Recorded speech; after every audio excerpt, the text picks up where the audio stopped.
Señores, gracias por continuar con nosotros en su programa Democracia Directa. Y como le habíamos ya anunciado, hoy contamos con la presencia del ingeniero diputado Tobías Crespo, a quien inmediatamente le estamos dando los buenos días. Buen día, diputado. Buenos días, Pichardo. Buenos días, don Luis. Gracias por invitarme a este espacio Democracia Directa y saludando también a los televidentes que le siguen este domingo y los domingos a ustedes en este espacio. Eso es correcto, Tobías. Mira, el país está pasando por una situación en la cual nosotros queremos tener la mayor información y la orientación del público de Democracia Directa, que tiene que ver, como también había anunciado anteriormente, lo que es el transporte y lo que es también la política nacional e internacional. Tú eres un hombre que ha sido el creador de la ley 6317, una ley que tiene en estos momentos 5 años y tanto, o 6 ya. Ahora el 22 Sí. cumple 5 años. Exactamente, es una ley muy completa, como estuvimos conversando ahorita, tiene 360 artículos con lo que son los literales, los párrafos y todos los parámetros que tiene que tener una ley completa como lo es esa. 5 años de implementación. ¿Cuáles han sido los resultados positivos para el transporte con esa ley? Mire, en primer lugar, el primer resultado positivo, entiendo yo, que se dio 4 meses posteriores a su promulgación fue primero la promulgación de la ley, ¿verdad? Nosotros la aprobamos en el mes de febrero del año 2017, luego de 5 años y medio en el Congreso y de 12 años, porque yo trabajé esa ley del 2005 cuando era director general de Tránsito Terrestre en el Ministerio de Obras Públicas, que duramos del 2004 hasta el 2010. Entonces, su promulgación marca un hito, marca un avance, porque deja atrás 50 años de una ley obsoleta, que fue la ley 241, que en su momento pudo haber sido importante y necesaria y posiblemente cumpliera su rol, porque vamos hablando de que después de la dictadura y del establecimiento de la democracia con el gobierno del profesor Juan Bosch, a partir de que llega Balaguer en el 66, pues en el 67 se aprueba esta ley. Tú sabes que las condiciones que había en el año 1967 no son las condiciones actuales. Y eso es el primer avance. El segundo, la reforma institucional, porque durante todos los gobiernos lamentablemente se habían creado instituciones que yo le llamaba instituciones fantasmas, entelequias, porque la misma presión del momento llevaba a que cada gobernante sometido a estas presiones, pues creara instituciones. Se creó Onatrate, que fue muy importante Onatrate, porque fue el primer intento desde el gobierno de Antonio Guzmán de la colectivización y la masificación del transporte. Lamentablemente lo dejó caer el gobierno siguiente de Salvador Jorge Blanco, no le dio continuidad. Y cuando retorna Leonel Fernández en el 96, en el año 97, crea la ONSA, que es una continuación, ¿verdad? Sí, claro, de lo que era Onatrate, que es la Oficina Metropolitana de Servicios de Autobuses para los corredores de autobuses, y seguir esa tendencia de lo que debe ser el transporte, que es la masificación y la colectivización. Se crea la AME, luego en el 2000 se crea... ¿La DGC? No, la DGC se creó por esta ley, se creó el CAR, el Consejo de Administración y Regulación de Taxis. Sí, ¿verdad? Que sí, en el artículo 22, 23, ahí dice sí, lo de lo que pasa en el año 87, tú recordarás que hubo una crisis con las famosas banderitas, las cooperativas de transporte, y Balaguer crea la OTTT, la Oficina Técnica de Transporte Terrestre, y en el año 2004 se crea la Dirección Central de Seguridad Vial de la Policía Nacional, luego se crea la OPRE, se crea el FONDE, pero teníamos la Politur, el Departamento de Vehículos de Motores, y todas estas instituciones, de una forma u otra, dispersa, caótica y atomizante, trataban, o yo digo que retrasaban el desarrollo del sector. Entonces, al promulgarse la ley 6317, se crea una sola autoridad, que es el Intran, y se eliminan todas estas instituciones, se unifican y se crea una única autoridad establecedora de las políticas públicas, el órgano regulador, y sobre todo la autoridad nacional para definir todos los estándares y los lineamientos de la movilidad sostenible de personas y de carga, tanto urbano como interurbano, del transporte como actividad económica importante para la nación, el tránsito como una actividad que crea muchos problemas desde el punto de vista de la calidad de vida con los entaponamientos, para un tránsito más expedito, y sobre todo la seguridad vial, que busca como objetivo salvar vidas, sobre todo estableciendo esfuerzo en el factor humano, en el factor vehículo y en el factor vía. Entonces, esa creación del Intran elimina todas estas instituciones, se dan atribuciones a la DGC, se transforma la MEN en la DGC, se le dan facultades a los ayuntamientos. Esa ley habla en 126 de los 360 artículos del Intran y los ayuntamientos, porque los ayuntamientos son el ejecutivo del territorio, es la autoridad que está más cerca del habitante, del ciudadano, del municipio, y por ende los alcaldes tienen la función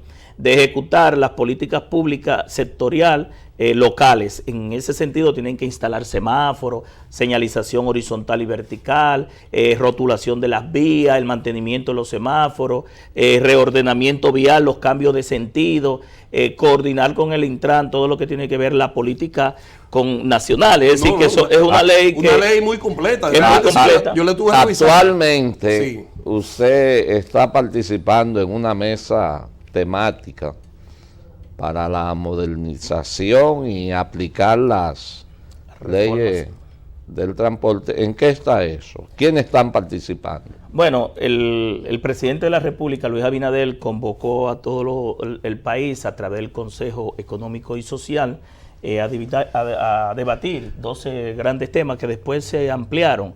Se agregó el tema, creo que de la Constitución, y el tema del Código Electoral y Político. Y dentro de la mesa temática de transporte, nosotros fuimos designados por la dirección política de la Fuerza del Pueblo a coordinar, junto con 2 colegas más, miembros del Partido Fuerza del Pueblo, la mesa de transporte que ya se instaló, don Luis, la mesa temática hace 2 semanas. El viernes pasado estuvimos escuchando al director del Intran, nuestro ex colega Rafael Arias, director ejecutivo del Intran, sobre lo que son los planes, los proyectos y las políticas de la reforma del sector transporte. Y ahí estamos el sector laboral, el sector empresarial, los partidos políticos, todos los partidos mayoritarios y minoritarios estamos ahí en esa mesa técnica, coordinada por Rafael Toribio, que es el que coordina el Consejo Económico y Social. Y bueno, pues estamos en esa fase. Tenemos una ruta crítica de varios encuentros, sí, hasta culminar ya con lo que sería el documento final de consensos y disensos, porque tú sabes que hay elementos donde no nos ponemos de acuerdo porque son partidos políticos, sí, diferentes, visiones diferentes, y es bueno porque yo soy de los que digo que donde 10 gente piensan iguales, 9 sobran. Sí, sí, pero tú mencionaste en esa respuesta al profesor lo que es los partidos políticos y lo difícil que ponerse de acuerdo. O sea, tenemos un tránsito caótico. Ustedes están en esa mesa temática precisamente buscando las soluciones, pero eso tiene que estar fuera parte de cualquier interés partidario o político. Claro, es así, porque en definitiva eso se dio, José, ¿verdad? Sí, José Pichardo se dio en el año 2017, cuando todas las fuerzas políticas se pusieron de acuerdo y ya el país reclamaba la aprobación urgente de la ley 6317. Hicimos un consenso político, empresarial, de todos los transportistas, ONG que trabajaban con víctimas de accidentes de tránsito, con la educación vial, los incumbentes de todas las instituciones que se eliminaron. Yo recorrí el país, tú recordarás, tratando de convencer a todos los ciudadanos de que era importante esta ley, y finalmente se llegó a un consenso. Yo soy de los que creo que en aquellas cosas que estamos de acuerdo nosotros debemos avanzar, y la que estemos en desacuerdo o en disenso dejarla de un lado, pero avanzar con las que nos unen, porque en definitiva el objetivo de todo partido político, y cada partido tiene su concesión ideológica o programática o pragmática de lo que debe ser la realidad y la solución a los problemas, pero sí, cada partido tiene sus propuestas y debe escucharse, porque eso es lo que enriquece el debate. Eso sí. A mí me da preocupación que en este país no importa el color del partido, como que no hay un seguimiento de Estado. Hay cosas buenas que porque la aprobó el partido tal, el que viene no le da continuación. ¿Qué usted tiene más o menos? ¿Ha visto en transporte? Usted coincide con nosotros, porque son precisamente de las preocupaciones que nosotros tenemos en el sector de transporte. Y yo digo que la mejor forma de reformar el transporte es dar cumplimiento a la ley 6317 y no una contrarreforma, porque hemos visto en los últimos meses que el presidente de la República, con sus buenas intenciones, no sé si por compromiso, crea una oficina de movilidad sostenible, tanto urbana e interurbana, desde el Palacio Nacional, creando un problema de competencias entre instituciones, quitándole atribuciones a obras públicas, a la OPRE, a la ONSA, al Intran, incluso hasta los ayuntamientos, pero nos sorprendimos esta semana que nombra también un director de gabinete de transporte. Hugo Vera, sí, claro. No porque se llame Hugo Vera. No, puede ser cualquiera. Porque yo tengo una pequeña... Ustedes se ríen, pero la seriedad de los problemas del transporte debe manejarse con verdadera seriedad. Eso es número uno y vital en el país. Se anunció en diciembre de que iba un cómico para el Intran porque había problemas, y yo dije, bueno, si nosotros vemos que el transporte se va a coger de relajo, y no era dijo que iba. Entonces, no, lo que le digo es que uno no debe temas como esto convertirlo en contrarreforma. ¿Y por qué yo digo esto? Porque si ya nosotros creamos el Intran, se le dieron todas esas atribuciones, están bien claras las competencias de los ayuntamientos, del Ministerio Público, de la DGC, del Ministerio de Obras Públicas, para que no haya choque de trenes, ¿verdad?, de competencia. Sí, y aún así, la misma Constitución de la República establece, cuando hay conflicto de competencia entre las instituciones, cuáles son los mecanismos jurídicos que se tienen para resolver esos conflictos, que es el Tribunal Superior Administrativo y el Contencioso Administrativo. Pero lo importante es que estamos viendo como una contrarreforma y volviendo a crear instituciones, entelequias, que más que ayudar van a entorpecer. Ahí es que venía mi risa, que usted dice que lo tomemos en serio. ¿Por qué tienen que haber tantas instituciones nombradas para el transporte? A mí no me gusta comparar, yo creo que es abusivo comparar la República Dominicana con los Estados Unidos. Pero en New Jersey hay una sola, New Jersey Transit. Bueno, esa rige todo lo que es transporte y delega en los alcaldes alguna, por ejemplo, los taxis, lo tienen los alcaldes. Tal cosa y delegan, pero nada más hay una. Don Luis, así es que está en la ley, don Luis. El Intran como autoridad única, pero entonces estamos poniendo la reversa. Si con estas instituciones que se han creado, no, pero no es mentira, estamos volviendo atrás, porque ¿qué fue lo que buscaba la ley? Precisamente eliminar todas estas entelequias y todos estos funcionarios que lo que iban era más que ayudar, era entorpecer, porque ¿qué aporta? Es mi pregunta. Es un problema, sí. Todavía, en esa ley 6317 hay el artículo 21, artículo 22 y artículo 23. En el artículo 22, en el párrafo 1, dice cuáles son las atribuciones de una autoridad de la DGC cuando detiene a un ciudadano conductor, mejor dicho, perdón. No se está cumpliendo absolutamente nada de lo que dice ese párrafo de ese artículo 22. Pero ahí mismo en el párrafo 2 dice que si ese miembro de la AME o DGC, de la DGC, perdón, o sea también una dama que detenga a una persona que no cumpla con eso que dice el párrafo 1 de ese artículo, el párrafo 2 dice que queda cualquier acta que se levante, sea multa o lo que sea, anulada. Queda anulada. De pleno derecho, sí. Mire, y una cosita así tan simple, que ahí es que voy para la pregunta directa. ¿Cómo es posible que, al contrario, déjame decirte algo, que veo que están mostrando una agresividad terrible todos los miembros de la DGC?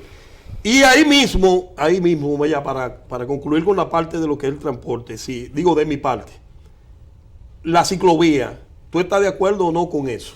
Mire, lo primero es que nosotros aspirábamos cuando estábamos trabajando y discutiendo la ley a una nueva policía, a una policía que sea preventiva, a una policía que previera accidentes de tránsito, que viabilizara el tránsito, que vigilara las vías y que esté pendiente, y que lo último sea la parte de la infracción, es decir, el llenado del acta de infracción, que no es una multa, porque la multa la pone el tribunal. Lo que te hace la gente de la DGC es llenar el acta de infracción donde te indica la posible o supuesta violación.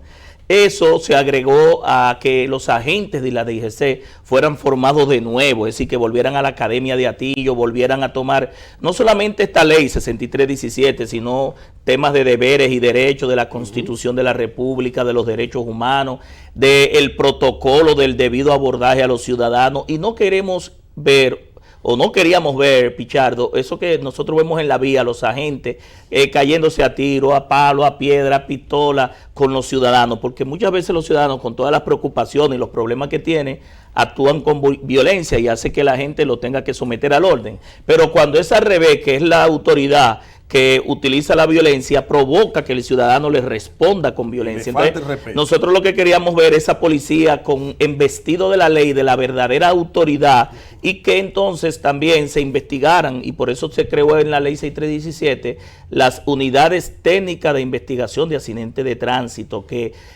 la DGC junto con los fiscales iban a establecer todo un procedimiento para determinar la causa, la responsabilidad, los daños a la propiedad pública y privada, y un peritaje, un informe al tribunal sobre los costos también de los accidentes de tránsito para su reposición hasta por las empresas de seguro. Y ahí se iba a dar toda una serie de profesionales que iban a trabajar, porque eso iba a llevar una mejor calidad de la decisión de los tribunales, de los jueces, cuando se levanta un peritaje del accidente. Eso era lo que buscábamos, pero lamentablemente la DGC no ha ido por ese carril de modernización, de transformación y de aspiración que 15 diputados durante 6 años casi, que trabajamos más de 5.000 horas, 400 reuniones de comisión, hicimos vistas públicas, convocamos a todo el país, queríamos de esta DGC. Entonces, también ha habido una sentencia del Tribunal Constitucional donde le indica a la DGC, anteriormente la AME, que no puede retener vehículos por cualquier situación. La retención de los vehículos, que ellos son fuertes. La retención de las motocicletas, de los vehículos, solamente se debe dar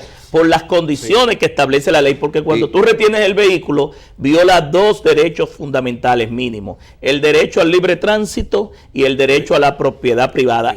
La indicación de la multa o de la infracción ya rezarse, ¿verdad?, si lo paga, la violación. Entonces, el vehículo se retiene por las condiciones que establece la ley. No tiene la póliza del seguro. Bueno, pues si tú matas a alguien o hay un herido o daña la propiedad pública y privada, no hay forma de reponer, ¿verdad?, daños y perjuicios. Si tú no tienes, por ejemplo, la propiedad, la matrícula, o el vehículo es denunciado como robado o está obstaculizando las vías públicas, si no tiene la inspección técnica vehicular, tú le retienes el vehículo, pero lo pusimos en la ley solamente por 78 horas, 72 horas. ¿Para qué? Para si te retienen el vehículo por las condiciones que establece la ley, no por cualquier quítame esta paja, sí. Pues el lunes, cuando la persona pague su multa, le entreguen su vehículo. Bueno, profesor. Bueno, yo quiero hacerle a usted una pregunta puntual. Cuando a un ciudadano común le retienen un vehículo, ¿qué derecho él tiene? ¿Dónde él debe de ir a reclamar la entrega de ese vehículo sin las multas que le ponen? Porque yo he sido objeto de eso. Y lo que pasé ahí en el canódromo, yo no se lo deseo a nadie. Mire, el ciudadano, lo primero que este es el único país que tiene un canódromo de perros para vehículos. Para vehículos, ¿verdad? Mire, ese nombre hay que quitarlo. Es el centro de retención. Yo me sorprendí.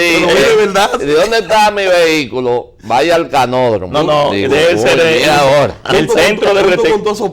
Yo recién llegado de los Estados Unidos. Retención de vehículos del kilómetro 13 y medio, ¿verdad?, en la Monumental, sí, que ahí es que está el centro de retención de vehículos. Pero lamentablemente los agentes están reteniendo los vehículos por cualquier violación y abuso. La DGC está incumpliendo una sentencia del Tribunal Constitucional que estableció incluso las condiciones y bajo las cuales el vehículo debe ser retenido, ni siquiera incautado, sino retenido de manera temporal. Bueno, pero usted debe dirigirse allá y deben entregarle su vehículo si usted sucede todo. Bueno, vamos a hablar un chin de política con el diputado Tobías Crespo. ¿Qué usted cree, profesor?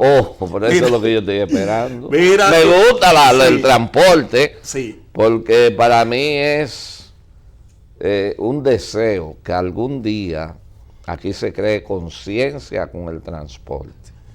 Pero como que cada momento se me pone más lejos llegar, porque es que la educación, como expliqué en la reflexión, está muy baja y no se corresponde. Un día tú te topas con un AME decente o un DGCER, pero a mí me dijo uno un día, si usted es comunicador, yo he ido al espacio allá a la luna.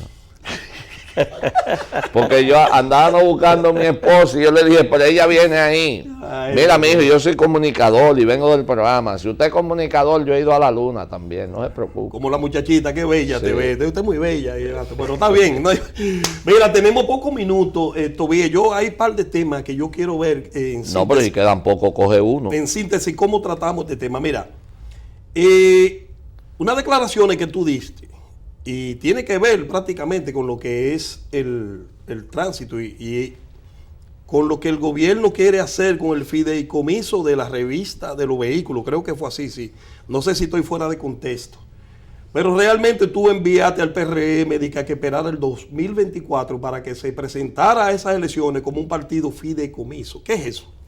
No, lo que hemos visto durante este gobierno, el año y medio que tiene, es que tiene una vocación privatizadora, una vocación de entregar los recursos del Estado parece que bajo compromiso al sector privado, y que lleguemos al 2024 sin ningún bien del Estado, y eso es preocupante porque se supone que a un partido se le elige, se le lleva al gobierno y se le lleva al Estado y a los estamentos de poder para administrar, gestionar y dirigir la cosa pública, no para cederla en delegación o entregarla a terceros. Entonces, esta vocación de alianzas público-privadas, fideicomiso, que nosotros no estamos en contra de los negocios son buenos, lo malo son los malos negocios, y en ese sentido nosotros entendemos que hay temas estratégicos y muy puntuales, muy críticos del país, en el cual el Estado no debe delegar en tercero. Hay servicios que sí, que incluso la misma Constitución establece y dice que puede ser de manera subsidiaria, que el Estado lo puede dar por sí o puede delegarlo, pero en este caso hay temas que no. Entonces, por lo que vemos del fideicomiso del FIMOVI, el FITRAN, el fideicomiso de Punta Catalina, el fideicomiso de Bahía de las Águilas, son 22 fideicomisos que ya se han dado en este gobierno, lo que apunta a una tendencia de que al final vamos a tener del 2024 todos los sectores privatizados. Preocupante, y por eso yo establecía de que al 2024 presentaran como partido más que el PRM, que dice que es revolucionario y moderno. Ay. Y yo no creo que sea ninguna de las dos, sí. Al partido fideicomiso, porque entonces ellos están sustituyendo lo que es la delegación del pueblo, el mandato que le da para dirigir, lo están cediendo. Y yo creo también que hay una visión de desacreditarnos a nosotros, los políticos, a la clase política, vienen una tendencia de fuera y también local, para entonces darle a la sociedad civil y a los empresarios la toma de las instituciones del Estado. Entonces la política es para políticos, los empresarios están para hacer negocios, y el principio básico de un empresario es la rentabilidad, es el costo-beneficio, es la productividad, es la competitividad. Pero en el transporte, por ejemplo, no me puede decir el ministro de la Presidencia que todas las instituciones, si no son eficientes, van a salir, porque el Estado,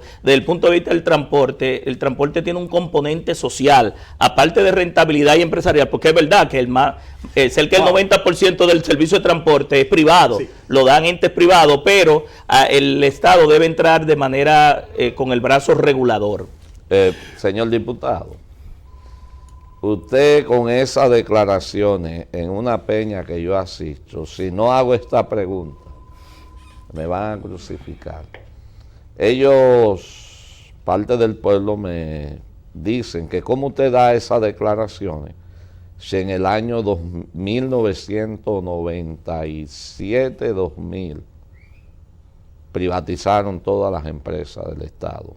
El Partido de la Liberación Dominicana con el presidente Leonel Fernández. Bueno, Sí. yo le voy a decir la respuesta. Tenemos 2 minutos nada más. La respuesta es simple, mire, Leonel Fernández llega en el 96 sin el control del Congreso. La ley de capitalización venía precisamente estudiada y dirigida por el PRM. Los senadores y muchos vicepresidentes de hoy PRM, que eran PRD, fue que aprobaron esa ley. Tuvo que aplicarla, pero déjeme decirle, don Luis, la capitalización le ha dejado a este país 26 mil millones de pesos de ingresos. No. Sí. ¿Cómo te va a decir eso? Claro que sí. Pero, no. Dígalo otra vez, ¿cuánto le ha dejado? 26 mil millones de pesos que no lo va a dar el fideicomiso. ¿Por qué no lo va a dar el fideicomiso? Ay.